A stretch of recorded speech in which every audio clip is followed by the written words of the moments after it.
Yeah, kanta ko to para sa'yo, classmate. Teka, nag-aaral ka ba? Oo. Ulol, anong course mo? Astronaut. Ba't astronaut? Pupunta ako sa araw. Sa araw? Mainit doon ah. Gago, hindi gabi ako pupunta ron. Teka, may gagawin pa akong kanta eh.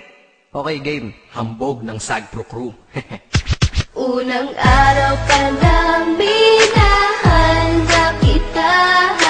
Bakit ba ganito ang aking nadama? Di man kita lubusan ang kilala.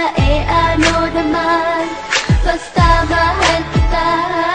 Unang araw sa school, ako'y nasa eskwelahan. Uniforme ay cool, baka may maeksenahan. Siyempre, merong bagong chicks ngayon nag-enroll. Kaso yung iba mukhang pang shake, rattle and roll. Oh, pero iisa ang agaw pansin. Isang babaeng kumakain mag-isa sa kantin. Tapos lalo pa akong natuwa at lalong sumaya nung nalaman ko ang crush ko, classmate ko pala. Haha.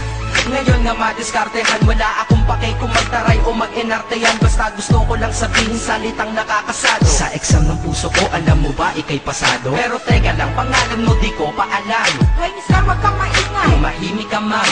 Anyway, di ko pa rin alam pangalan mong banal. Pero pwede ba, tawag ko na lang sa'yo mahal. Unang araw pa lang minahanda kita.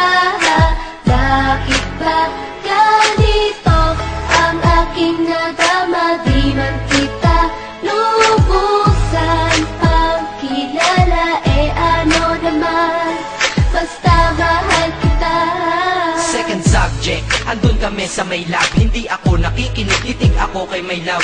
Oo, love na nga kita, L-O-V-E. Di ko dama ang pagod ko kahit na mag-PE. Pag topic ay PC, ito'y hindi easy. Kaya ikay busy, pero ako'y sisi. Need pa rin sa oras mo kahit ikaw ay mainis. Kasi ikaw bumubusog sa puso ko kapag recess. Kung eskwelahan ng puso ko, ikaw ang principal. Dahil sinusunod lamang nito kanyang minamahal. Daig ko pa ang first honor kapag nakita kita. Ikaw solution sa problem sa matematika ng buhay ko. Kasi ikaw plus ako equals for better. Multiply by tiwala at love equals forever. At wala nang pwedeng mag-divide sa ating dalawa. Kasi sa aklat ng sibika kayo'y nakahalaga. Unang araw pa lang minahanda kita.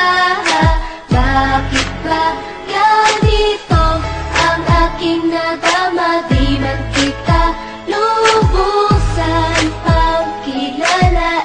Ano naman, basta mahal kita. Tumatanggi ako sa tropa pag sinabing kating tayo. Kasi mission ko sa'king pagpasok maging tayo. Yayayain lang nila ako sa bilyarang kalapitan. Bakit pa ako dun sasama kung sa iyong tabi kalangitan?